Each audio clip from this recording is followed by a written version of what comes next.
আসসালামু আলাইকুম ওরহমতুল্লাহি ওবরাকাতুহ। নাহমাদুহু ওয়া নুসাল্লি আলা রাসূলিহিল কারীম। আম্মা বা'দু ফাআউযু বিল্লাহি মিনাশ শাইতানির রাজীম। বিসমিল্লাহির রহমানির রহিম। হুদ আলাইহিস সালাম কুরআন আল কারীমে উল্লেখিত ২৫ জন নবীর মধ্য থেকে অন্যতম একজন নবী, যিনি সাইয়েদনা নূহ আলাইহিস সালামের ৫টি জেনারেশন পরে আদ জাতির কাছে প্রেরিত হয়েছেন। এবং সাইয়েদনা হুদ আলাইহিস সালামের নামে আল্লাহ তাআলা কালামুল্লাহ মাজিদে কুরআন আল কারীমে একটি সূরাও ডেডিকেট করেছেন, সূরাতু হুদ। এটি কুরআন আল কারীমের ১১ নম্বর সূরা। আল্লাহ তাআলা ইরশাদ করছেন, ওয়া ইলা আদিন আখাহুম হুদা, আমি আদ জাতির কাছে হুদ আলাইহিস সালামকে প্রেরণ করেছিলাম। এই আদ জাতি আহকাফ এলাকায় বসবাস করত, যেটি সূরাতুল আহকাফে আল্লাহ তাআলা আমাদেরকে জানিয়েছেন। আল্লাহ ইরশাদ করছেন, ওয়াযকুর আখা আদিন ইয আনযারা কওমাহু বিল আহকাফ। হে নবী, আপনি কুরাইশদেরকে আদ জাতির কাছে প্রেরিত হুদ আলাইহিস সালামের ঘটনা আপনি তাদেরকে শোনান, যিনি আহকাফবাসীদেরকে সতর্ক করেছিলেন। আহকাফ এলাকায় অবস্থিত আদ জাতির কাছে আল্লাহ তাআলা হেদায়েতের বাণী দিয়ে হুদ আলাইহিস সালামকে প্রেরণ করেছিলেন। এখন আমরা জানার চেষ্টা করব যে এই আহকাফ এলাকাটি কোথায়। এই আহকাফ এলাকাটি বেসিকলি অ্যারাবিয়ান পেনিনসুলার একেবারে সাউদার্ন মোস্ট এলাকাতে পার্টে অবস্থিত, অর্থাৎ একেবারে দক্ষিণাঞ্চলে। আধুনিক যেই ম্যাপ, এই ম্যাপের হিসেবে যদি আমরা বলি, তাহলে ইয়ামানের হাদারামাউত শহর এবং ওমানের মাঝামাঝি একটা এলাকাকে আহকাফ এলাকা বলা হয়, এবং যেটিকে কালামুল্লাহ মাজিদে ইরামও বলা হয়েছে। আধুনিক যারা প্রত্নতত্ত্ববিদ, মডার্ন যারা আর্কিওলজিস্ট, তাদের মতে নিউলি ডিসকভার্ড উবার সিটি বলে একটি সিটি আছে। এই সিটিটাই হচ্ছে বেসিকলি আদ জাতির ক্যাপিটাল ছিল, যেটাকে কোরআনে ইরাম বলা হয়েছে। ইরামা যাতিল ইমাদ। তারা অনেক উঁচু উঁচু প্রাসাদ বানাতো, লাফটি টাওয়ার্স তারা বানাতো তাদের এলাকাতে। সাইয়েদনা হুদ আলাইহিস সালাম তিনি ছিলেন ৫ জন অ্যারাবিয়ান প্রফেটের একজন, অর্থাৎ আরবি ভাষাভাষী ৫ জন ২৫ জন নবীর মধ্য থেকে ৫ জন নবী ছিল যারা অ্যারাবিয়ান প্রফেট ছিলেন, আরবি ভাষায় কথা বলতেন। হুদ আলাইহিস সালাম তার মধ্যে অন্যতম। সেই ৫ জন নবী হচ্ছেন হুদ আলাইহিস সালাম, সালেহ আলাইহিস সালাম, ইসমাঈল আলাইহিস সালাম, শুআয়ব আলাইহিস সালাম এবং মুহাম্মদুর রাসূলুল্লাহ সাল্লাল্লাহু আলাইহি ওয়াসাল্লাম। এই ৫ জনই আরবি ভাষায় কথা বলতেন। এবার আমরা জানবার চেষ্টা করব যে আদ জাতির কিছু ফিচার্স, তাদের ক্যারেক্টারিস্টিক্স কেমন ছিল, তাদের স্বভাব, তাদের অভ্যেস, তাদের গুণাবলী কেমন ছিল। আমরা কালামুল্লাহ মাজিদ থেকে জানতে পারি যে তারা ছিল শাদীদুল বাতশ, খুব শক্তিশালী, খুব মাইটি একটা নেশন ছিল আদ জাতি। এবং তারা ছিল মুত্রিফুন ওয়া আগনিয়া, অত্যন্ত ধনী, বিলাসী যাপনের অধিকারী তারা ছিল। তাদের আন্ডারে অনেক বাগান ছিল, তাদের এলাকায় অনেক ঝর্ণা ছিল, পশু সম্পদ দিয়ে আল্লাহ তাআলা, কৃষিজ সম্পদ দিয়ে আল্লাহ তাআলা তাদেরকে সমৃদ্ধ করেছিলেন। এবং তাদের বিল্ডিংগুলো ছিল অনেক উঁচু উঁচু, বিনা উহুম শামিখুন ওয়া আলিন, অনেক উঁচু টাওয়ার তারা বানাতে পারত। এবং তারা মূর্তি পূজা করত। এই হচ্ছে ইন জেনারেল আদ জাতির কিছু বৈশিষ্ট্যের কথা আমরা কোরআন সুন্নাহ থেকে পাই। আমরা যদি সরাসরি কালামুল্লাহ মাজিদের দিকে তাকাই, তাহলে দেখব যে কালামুল্লাহ মাজিদ আমাদেরকে বলেছে তারা উঁচু স্থাপনা নির্মাণে খুব পারদর্শী ছিল। এবং সাইয়েদনা নূহ আলাইহিস সালামের কওমের পরেই আল্লাহ তাআলা আদ জাতিকে এই পৃথিবীতে স্থলাভিষিক্ত করেছেন। আল্লাহ তাআলা ইরশাদ করেছেন, ইয জাআলাকুম খুলাফা মিন বা'দি কওমি নূহ ওয়া যাদাকুম ফিল খালকি বাসতা। তোমাদেরকে আল্লাহ তাআলা নূহ আলাইহিস সালামের কওমের পরে পৃথিবীতে স্থলাভিষিক্ত করেছেন, এবং ওয়া যাদাকুম ফিল খালকি বাসতা, তোমাদেরকে আল্লাহ ফিজিক্যালি ওয়েল বিল্ড করেছেন। অর্থাৎ খুব সুঠাম দেহের অধিকারী ছিল আদ জাতির লোকজন। আদ নেশনের লোকজন অত্যন্ত শক্তিশালী সুঠাম দেহের অধিকারী ছিল। এবং সূরা শুআরাতে আল্লাহ তাআলা আদ জাতির ব্যাপারে বলছেন যে আতাবনুনা বিকুল্লি রিইন আয়াতান তা'বাথুন, তোমরা কেন প্রতিটি রোড ক্রসিং এ বা প্রতিটি উঁচু জায়গায় কেন তোমরা বড় বড় লফটি টাওয়ার্স, অনেক উঁচু উঁচু টাওয়ার তোমরা কেন বানাচ্ছ। ওয়া তাত্তাখিযুনা মাসানিআ লাআল্লাকুম তাখলুদুন, আর তোমরা বড় বড় রয়্যাল প্যালেস বানাও, রাজপ্রাসাদ বানাচ্ছ, এবং তোমরা ভাবছো এই প্রাসাদগুলোই তোমাদেরকে পৃথিবীতে চিরকাল বাঁচিয়ে রাখবে। তোমরা চিরকালের জন্য পৃথিবীতে প্রাসাদের মধ্যে থাকতে পারবে, এমনটি তোমরা ভাবো। ওয়াইদা বাতাসতুম বাতাসতুম জাব্বারিন, আর যখন তোমরা অ্যাটাক করো কোনো জাতিগোষ্ঠীর উপর, তোমরা ভয়ঙ্কর ভাবে অ্যাটাক করো, খুবই আগ্রাসী মনোভাব নিয়ে অ্যাটাক করো। অর্থাৎ আদ জাতি খুব দুর্ধর্ষ একটা জাতি ছিল, যারা আশেপাশের অন্যান্য জাতির উপর অত্যাচার চালাতো, তাদেরকে যখন অ্যাটাক করতো খুব মারাত্মকভাবে তারা অ্যাটাক করতো। এবং সূরাতুল ফজর আল্লাহ তাআলা ইরশাদ করছেন, ইরামা যাতিল ইমাদ আল্লাতী লাম ইউখলাক মিসলুহা ফিল বিলাদ। তাদের আবাসস্থল ছিল ইরাম এলাকায়, যেটাকে আমরা বলেছি বিশাল আহকাফ রিজিয়নের মধ্যে আদ জাতির ক্যাপিটাল ছিল এই ইরাম, যেটাকে আধুনিক সময়ে মডার্ন আর্কিওলজিস্টরা এটাকে উবার্ট সিটি বলে, যেটাকে বলছে উবার্ট সিটি, এটাই ছিল বেসিক্যালি আদ জাতির ক্যাপিটাল বা রাজধানী। এবং সেখানে জাতিল ইমাদ, তারা বড় বড় স্থাপনা নির্মাণে খুবই পারদর্শী ছিল। আল্লাতী লাম ইউখলাক মিসলুহা ফিল বিলাদ, এরকম বড় বড় কনস্ট্রাকশন, এরকম বড় বড় স্থাপনা পৃথিবীতে অন্য কোনো জাতিগোষ্ঠীর মধ্যে তৎকালীন সময়ে দেখা যেত না, যেটা তারা তাদের এলাকাতে এই স্থাপনাগুলো করেছিল।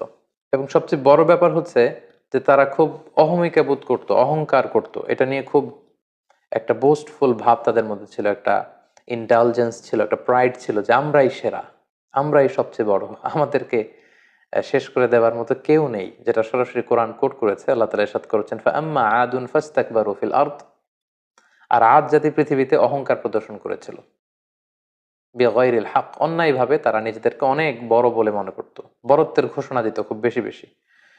ওয়াকালু মান আশাদ্দু মিন্না কুওয়া, আর তারা বলতো আমাদের চাইতে শক্তিশালী আবার কে আছে, we are the mighty nation, আমরা হচ্ছে এই পৃথিবীর মধ্যে সবচাইতে শক্তিশালী জাতি, আমাদেরকে হারিয়ে দিতে পারে, আমাদেরকে ধ্বংস করে দিতে পারে, আমাদেরকে নিশ্চিহ্ন করে দিতে পারে এমন কোনো শক্তি পৃথিবীতে জন্ম নেয়নি। এভাবে তারা বুক ফুলিয়ে অহংকার প্রকাশ করত।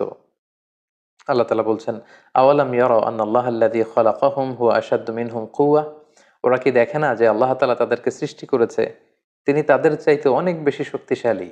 ওয়া কানু বিআয়াতিনা ইয়াজহাদুন, কিন্তু তারা আমার নিদর্শন থেকে মুখ ফিরিয়ে নেয়, তারা অস্বীকার করে। তাহলে ওভারঅল আদ জাতির ব্যাপারে এই তথ্যগুলো আমরা কালামুল্লাহ মাজিদ থেকে পেয়ে থাকি।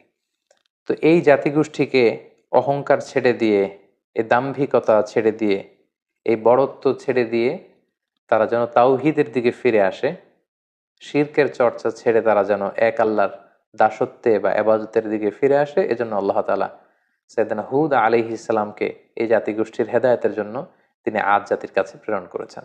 এবং সাইয়েদনা হুদ আলাইহিস সালাম ওনার সর্বোচ্চ টুকুন দিয়ে পুরো জাতিগোষ্ঠীর মাঝে তাওহীদের দাওয়াতকে তিনি পৌঁছে দিয়েছেন।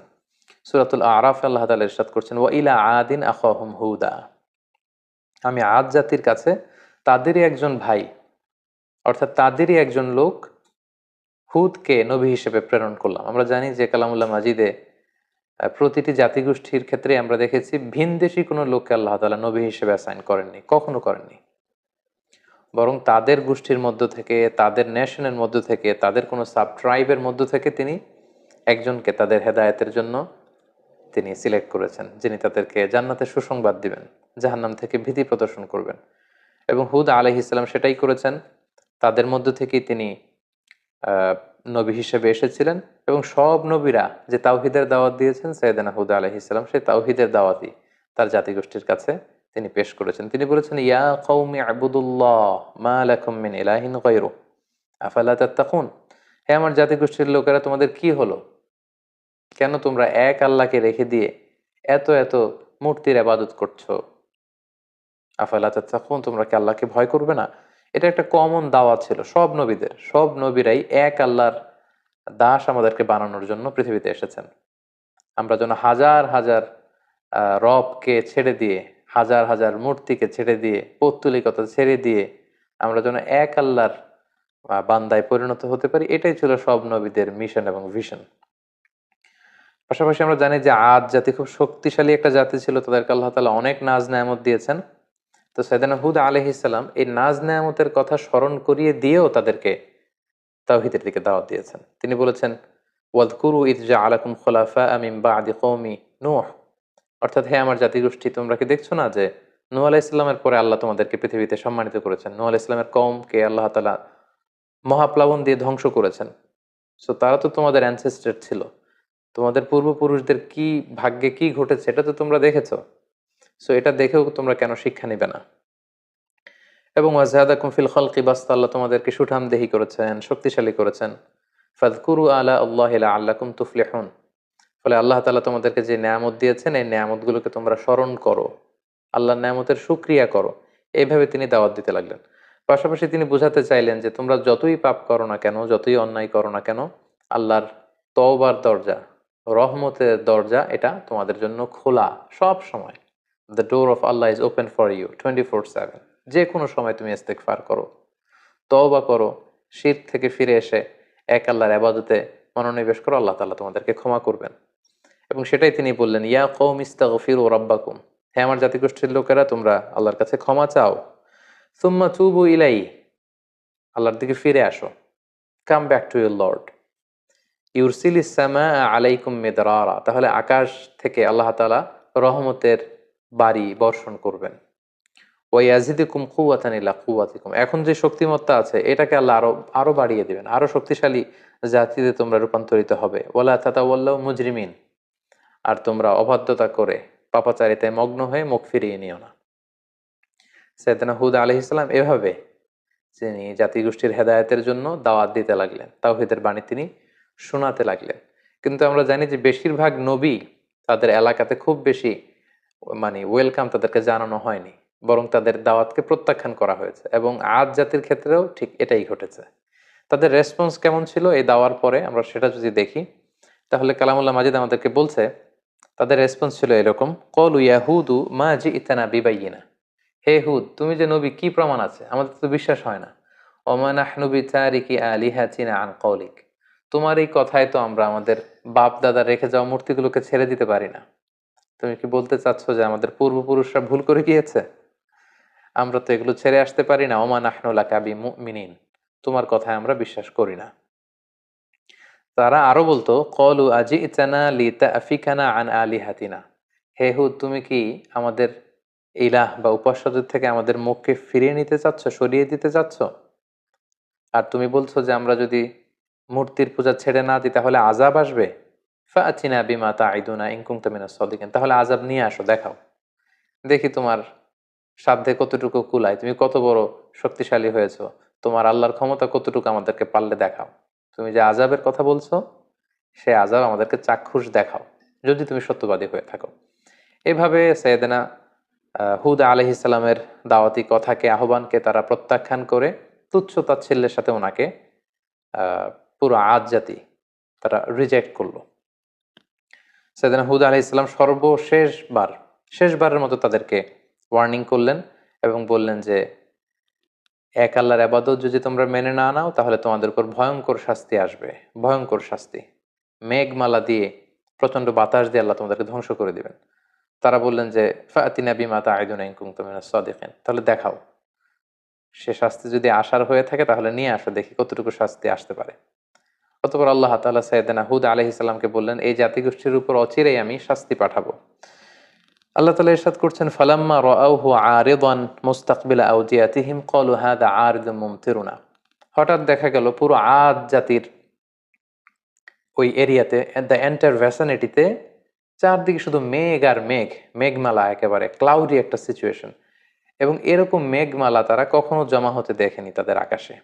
এবং সেটা দেখে তারা তো মহা খুশি, কারণ এই মরু এলাকাতে যখন মেঘমালা আকাশে উড়ে বেড়ায় এবং সেগুলো যখন ঘনীভূত হয়, বৃষ্টি হয়, এটা তাদের জন্য kind of mercy and blessings, এটা রহমত।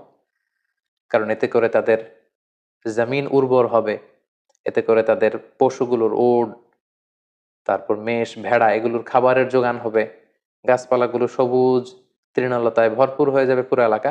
তারা এই মেঘমালা দেখে মহা খুশি। তারা এই মেঘমালা দেখে সবাই আনন্দ উৎসবের জন্য ঘর থেকে বের হয়ে আসলো এবং তারা বললো, হ্যাঁ আর যে মুমতিরুনা, এটা তো চমৎকার মেঘমালা, এই মেঘ থেকে বৃষ্টি হবে আর রহমের বৃষ্টিতে ভিজবে জমিন, আমাদের পুরো জমিন উর্বর হয়ে উঠবে। আল্লাহ তাআলা বললেন, বাল হুয়া মাস্তাআজালতুম বিহ, এটা রহমতের বৃষ্টি নয়, তোমরা যে আযাব চেয়েছিলে যে হে হুদ তুমি পারলে নিয়ে আসো, দেখাও, এটা সে আযাবের একটা নিশানা। আমি প্রচন্ড বাতাস দিয়ে তোমাদের ধ্বংস করব। রিহুন ফিহা আযাবুন আলিম, অচিরেই এমন বাতাস বইবে যাতে তোমাদের ধ্বংস রয়েছে। ঠিকই সাইয়েদনা হুদ আলাইহিস সালামের যে ওয়ার্নিং পুরো জাতিগোষ্ঠীর জন্য তিনি দিয়েছিলেন যে আল্লাহর ইবাদত যদি তোমরা না করো, মূর্তি পূজা যদি তোমরা না ছাড়ো, এই শিরকের অন্ধকার রাস্তা ছেড়ে তোমরা যদি আলোর পথে না আসো, প্রচন্ড আযাব তোমাদেরকে পাকড়াও করবে। সে আযাব আল্লাহ তাআলা পাঠালেন। আল্লাহ তাআলা সূরা হাক্কাতে বলছেন, ওয়া আম্মা আদুন ফাউহলিকু বিরিহিন সরসরিন আতিয়া, প্রচণ্ড ঝঞ্ঝা বিক্ষুব্ধ বাতাস আল্লাহ তাআলা পাঠালেন, violent wind storm with cold wave, প্রচণ্ড শৈত্য প্রবাহ, প্রচণ্ড ঠান্ডা ঝড়ো হাওয়া। তারা যখন বাইরে বের হয়ে আসলো, প্রচণ্ড গরমের মধ্যে থেকে হঠাৎ করে ওয়েদারটা টার্ন করে ঠান্ডা হতে লাগলো। ঠান্ডা হতে হতে প্রচণ্ড ঠান্ডায় পুরো এলাকার মধ্যে প্রচণ্ড শৈত্যপ্রবাহ শুরু হয়ে গেল এবং প্রচণ্ড ঠান্ডা ঝঞ্ঝাবায়ুতে, এই ঠান্ডা ঝড়ো হাওয়াতে এলাকার লোকজন আর বাইরে অবস্থান করতে পারলো না, সকলে ঘরের ভেতরে চলে গেল। এবং আল্লাহ তাআলা বলছেন, সাখখারাহা আলাইহিম সাবা আলাইয়ালিন ওয়া সামানিয়াতা আইয়াম, টানা 7 রাত 8 দিন এই প্রচণ্ড শৈত্য প্রবাহে পুরো এলাকাটাকে আল্লাহ নাস্তানাবুদ করে দিলেন। প্রত্যেকটা মানুষ প্রচণ্ড ঠান্ডায় তারা যে যেখানে ছিল প্রত্যেকের ঘরে সেখানে মৃত্যুবরণ করলো। হুসুমান ফাতারাল কওমা ফিহা সারআ। আল্লাহ তাআলা বললেন, নবী হে, আপনি যদি তখন থাকতেন, আদ জাতির উপর এমন ভায়োলেন্ট উইন্ড স্টর্ম আমি পাঠিয়েছি শৈত্য প্রবাহের সাথে, পুরো নেশন ওয়াইড ডিস্ট্রাকশন ছিল সেটা। আপনি থাকলে দেখতে পেতেন যে ফাতারাল কওমা, পুরো জাতিটা একসাথে, ফিহা সারআ, ভূলুণ্ঠিত হয়ে জমিনে উপর হয়ে পড়েছিল, চিৎপটাং হয়ে পড়েছিল।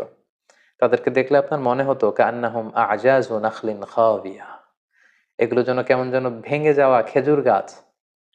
অনেক খেজুর গাছ আছে অনেক দিন পুরনো হয়ে যাওয়াতে এটা ভেঙে মাটিতে লুটিয়ে থাকে, ভুলুণ্ঠিত হয়ে থাকে। পুরো আদ জাতির নাসিবে আমি এটাই রেখে দিয়েছিলাম। প্রচন্ড ঠান্ডা বাতাসে, প্রচন্ড ঝড়ো হাওয়া দিয়ে, শৈত্য প্রবাহের মধ্য দিয়ে, রিহেন সরসার, ঝঞ্ঝা বিক্ষুব্ধ বাতাস দিয়ে আমি এই জাতিটাকে ধ্বংস করে দিয়েছি। এবং আপনি দেখলে বুঝতে পারবেন না পুরো এলাকাটার এমন ভয়ঙ্কর অবস্থা আমি আল্লাহ তাআলা করে দিয়েছি।